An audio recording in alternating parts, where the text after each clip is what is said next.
é o Fundo Imobiliário do Agro. Inclusive estão dentro do mesmo arcabouço regulatório. Os fundos imobiliários, eles cresceram muito, como a gente falou anteriormente, e basicamente eles eram restritos ao segmento imobiliário, que é um segmento que emprega bastante gente, e não é só em São Paulo, é no Brasil todo. Né? A famosa construção civil. Construção civil, né? Que movimenta entre 5% a 10% do PIB, mas emprega muita gente direta e indiretamente. Não é só o cara que está assentando tijolo, é o cara que fez o móvel. Sim. Aqui. Só para explicar para quem não entende tanto desse assunto, um resumo bem resumo, a gente tem até o índice de construção civil, que é calculado ali dentro da inflação, para vocês terem uma ideia do impacto que isso tem na economia brasileira. Mas siga. E alguém teve a genialidade de pegar este arcabouço regulatório e expandir para o agronegócio brasileiro, que é um sucesso. Quando eu nasci em 85, o Brasil não estava nos top 10 exportadores mundiais de alimento. Uhum. O Brasil foi durante muito tempo um importador de alimento. As pessoas se esquecem disso. Inacreditável. E nesse período, né, de 40 anos, estou com 38, o Brasil passou de abaixo da 10ª posição para a 2ª posição, só perdendo para os Estados Unidos, e vamos passar os Estados Unidos. Eu não tenho dúvida. E qual que é a magia dos FIAGROS? Eles têm uma capacidade de fazer um crédito que hoje não está disponível, em geral, para o produtor médio brasileiro. Algumas empresas grandes, Klabin, Suzano, JBS, acessam o mercado internacional, conseguem fazer o crédito do formato que elas quiserem. Mas são poucas empresas do agronegócio que têm acesso a funding internacional. E o agronegócio brasileiro cresceu muito, basicamente por conta de 3 grandes fatores. Mecanização, melhoria de solo no centro-oeste, que é um solo ácido, e daí bota calcário e conseguiu transformar o solo... Inclusive foi a grande expansão da fronteira agrícola no Brasil, né? Sim, o Mato Grosso, né? Isso aí você que é de lá, você pode descrever um pouquinho pra gente. Eu não faço nem segredo disso, né? Isso. Assim, a gente andando em estrada é soja até o horizonte. E recentemente, com essa expansão do agronegócio, inclusive, você começa a ter uma divisão ali dentro onde eu cresci, Cuiabá, entre quem é do agronegócio e quem não é. Porque quem é do agronegócio está injetando dinheiro na economia, está produzindo uma certa inflação ali, porque a economia está aquecida. E quem não é do agronegócio está esperando esse dinheiro espalhar para conseguir aproveitar esse boom do crescimento. E, por último, a melhoria genética das sementes, que isso não para. O que o Brasil ainda não fez e que outras economias do mundo já fizeram e nós estamos atrasados? O investimento de longo prazo dentro da fazenda. Eu vou dar nomes aqui. Irrigação, armazenagem, energia elétrica, que para rodar isso tudo precisa de energia elétrica, e tem algumas áreas do Brasil que têm dificuldade de acessar a energia elétrica, novas fronteiras como o interior da Bahia, Maranhão, Tocantins. Você vai para essas cidades, existe uma carência de energia elétrica. Nós que estamos aqui de São Paulo já sofremos um pouco, né? Imagina como que é o interiorzão do Brasil. Mas o próprio Mato Grosso depende de termoelétrica nas épocas secas do ano para conseguir energia. E agora está fazendo a migração para solar direto, nem passar pela hidrelétrica. E por último, infraestrutura que está fora da fazenda. E daí alguém pode falar, por que o agricultor brasileiro não faz irrigação? Ele não sabe que isso existe? Todo mundo sabe que existe. O problema é que isso requer um investimento e são poucos que têm capacidade de fazer esse investimento. Uma fazenda média no Mato Grosso deve ter por volta de 1.000, 2.000 hectares. Para você fazer um investimento em irrigação, vai mais ou menos ali algo como 15 a 20 mil reais por hectare. Nossa.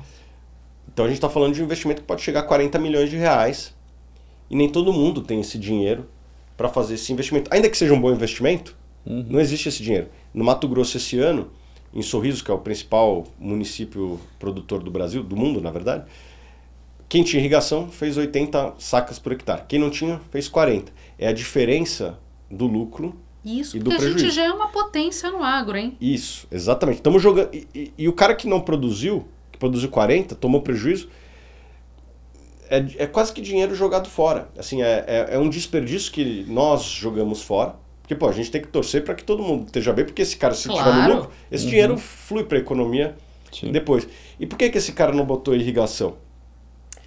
Um dos motivos é a falta de financiamento. Tem questão de licenciamento, de conseguir outorga, tem questão de energia, mas esses dois aqui não são o grande gargalo. O grande gargalo é financiamento de longo prazo.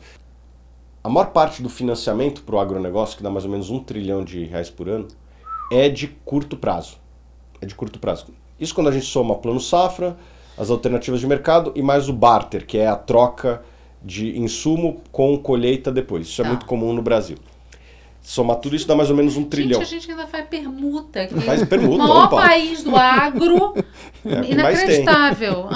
Cerca de 1/3 do... Como é que é escambo? 1/3 do financiamento ainda é... As cooperativas fazem muito isso, as revendas, é algo normal. Eu acho que deveria ser dinheiro. Eu estou um pouco assustada com essa informação, para te dizer a verdade. É assustador. E o que falta? Financiamento de longo prazo. Esses investimentos são investimentos que demoram um pouquinho para maturar. Você demora 1, 2 anos para botar esses investimentos de pé e depois eles têm um payback mais longo. É diferente de uma semente que você plantar hoje, daqui 6 meses, Sim. ela vira dinheiro e você paga aquele cara que te emprestou a semente ou que te emprestou dinheiro para comprar a semente. Isso aqui necessita de um prazo maior. É quase como um imóvel. As pessoas vão comprar um imóvel, elas querem um crédito de 20, de 30 anos. Este é um ativo também que dura bastante. Uma irrigação demora 30, 40, às vezes 50 anos para se tornar obsoleta. É muito parecido também com a armazenagem, que o Brasil também tem uma carência enorme, principalmente no eixo norte. E por que a gente não faz isso? Porque não tinha financiamento. O banco ele não tem capacidade de emprestar no longo prazo. Não é que o banco é mau, é porque o banco pega seu dinheiro, o meu dinheiro lá que está no Bradesco, nos CDBs do banco, ele não pode emprestar 7 anos porque eu posso pegar esse dinheiro amanhã, ou no vencimento do CDB. Então ele tem que casar ativo e passivo, porque senão é um problemão. E mesmo que ele quisesse, o Banco Central fica bem em cima lá e não deixa eles fazerem. Os bancos brasileiros são prudentes, mas mesmo se fossem prudentes, o Banco Central fica em cima ali e não deixa isso acontecer. Então não existe tanto financiamento de longo prazo. Tem o BNDES, que tem linhas muito pequenas e acabam muito rapidamente, e na minha opinião o BNDES tem que financiar coisa que tem uma externalidade positiva para mais gente. Exemplo, saneamento, que é um problema no Brasil. Não tem que financiar a irrigação do privado quando a gente tem esse problema que impacta muito mais vidas. Assim, eu sou pró-iniciativa privada, mas temos que reconhecer o que é mais importante para um banco que tem um fim social. Tem que financiar essas coisas que têm uma externalidade positiva que impactam mais pessoas. Os fiagros podem ser um caminho para fazer isso. A gente já vê operações de 6, 7, 20 anos sendo feitas através de um fiagro, porque o cotista ele tem liquidez na bolsa em D+2. Se você é um cotista de um fiagro, você compra hoje, você recebe já ao longo dos próximos 30 dias em algum momento o dividendo do próximo mês. E se você vender em 2 dias, D+2 dias úteis, né? Então se você vende na quarta, sexta-feira, o dinheiro já caiu. Está na tua conta. Então o fiagro permite pegar um crédito de 20 anos, empacota dentro de uma estrutura listada, e essa estrutura listada, em 2 dias está o dinheiro na conta. E aqui dentro tem um crédito de 20 anos.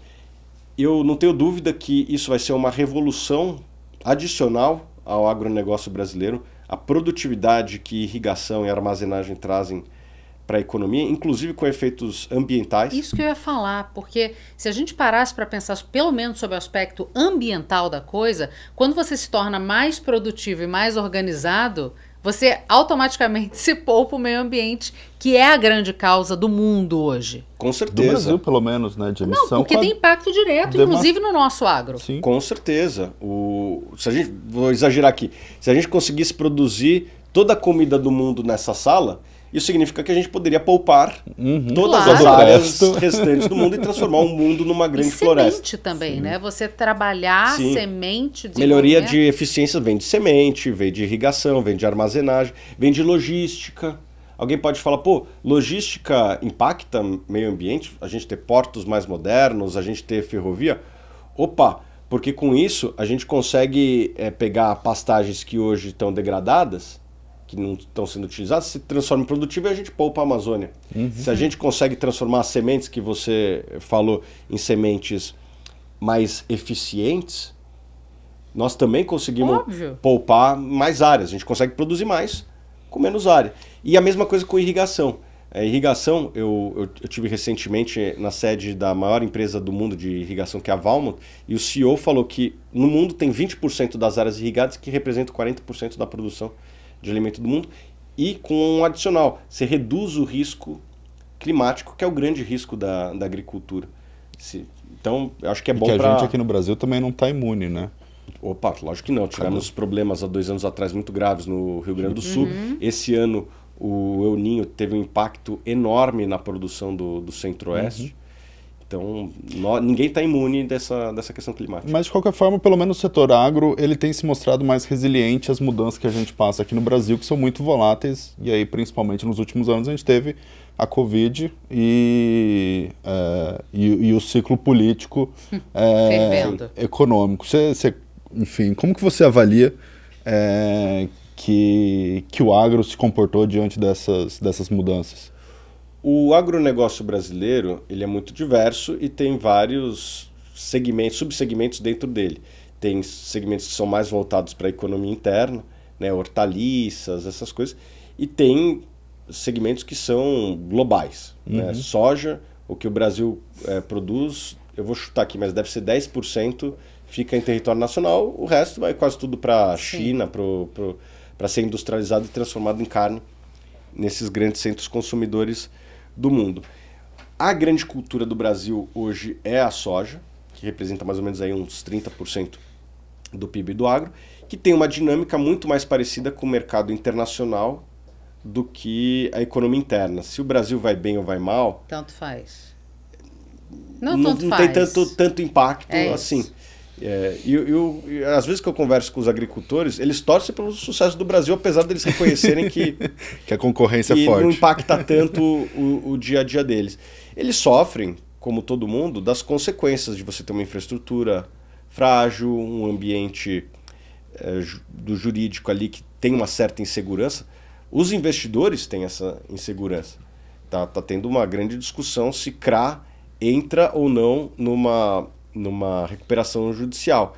E isso, obviamente, se o investidor está preocupado, ele vai emprestar menos ou vai emprestar mais caro para esse agricultor. Conta então, para a galera que está assistindo o que é CRA. É o Certificado de Recebível do Agronegócio, um crédito.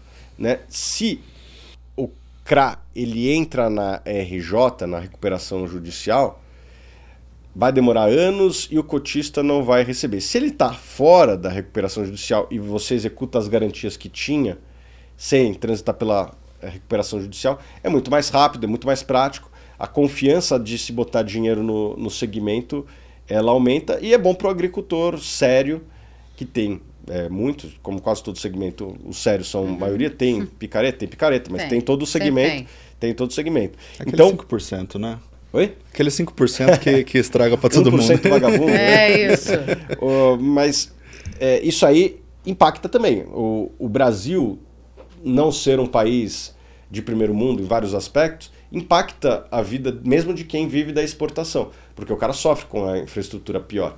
Muitas vezes o cara não tem capacidade de armazenagem, tem que deixar o ar livre e daí perde tudo. Então o agricultor brasileiro, apesar de muitos deles não venderem muito para o Brasil, ele sofre também com as mazelas do Brasil e por isso, acho que quase como todo brasileiro, ele torce pelo sucesso e para que o Brasil vire um país... Não desiste nunca. Não desiste nunca. Ô, Thiago, o nome Suno, nem todo mundo sabe, mas vamos contar aqui para a galera. Suno é sol em Esperanto. Primeiro, porque você queria o quê? Colocar luz na vida do investimento. Primeira pergunta, antes de fazer a pergunta de fato, por que Esperanto? Uma boa pergunta. Na verdade, não teve nenhuma... Porque Sana é meio cafona, Soleil parece... Não, foi uma sugestão de um amigo. Iogurte. Dar um nome para uma empresa não é fácil. Imagino que você deve ter dificuldade. O nosso foi razoavelmente fácil, foi mais, né, Cecília? Como é que fala? Espontâneo, digamos assim. Entendi. Não teve uma grande discussão. Não. Era o que estava posto. Mas eu também não tive uma grande discussão porque eu estava meio que sozinho no começo. Mas... não foi um nome, não foi fácil, e daí eu tava conversando com um amigo que nome eu dou e tal, daí ele deu, por que você não bota um nome em Esperanto? Daí eu falei, tá bom, deixa eu ver palavras em Esperanto. Daí fui jogar no Google, até tentei botar luz, mas acho que já estava registrado, não consegui. E daí fomos para Sol, que tem a ver, né? Sol traz a luz.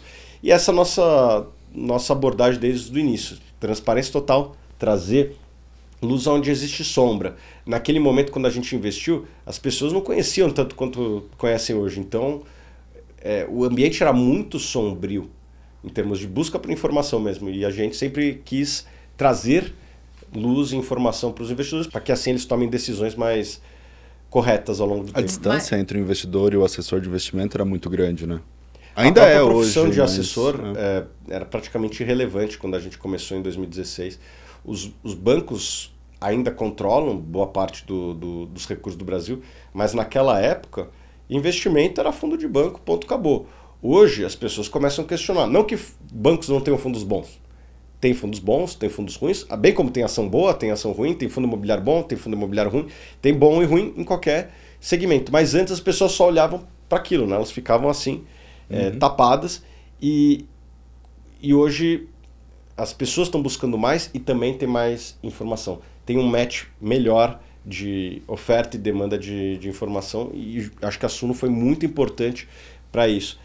Nós não temos somente os nossos sites, as nossas redes sociais, os nossos livros. A gente tem outros sites que as pessoas nem sabem que são nossos muitas vezes, mas que tem milhões de acessos, como o FIIs, Funds Explorer, o Status Invest. E isso ajuda muito o investidor. Quando eu comecei a investir em fundo imobiliário, eu tinha que entrar no site da B3, baixar um por um o documento dos últimos 12 meses de dividendo de um determinado fundo para saber quanto foi o dividend yield dos últimos 12 meses.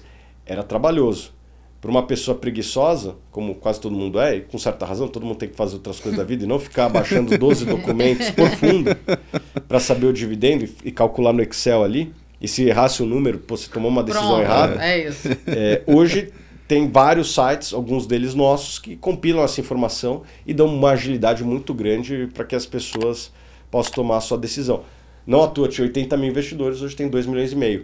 Muito disso foi porque hoje tem muito mais informação para as pessoas tomarem suas decisões.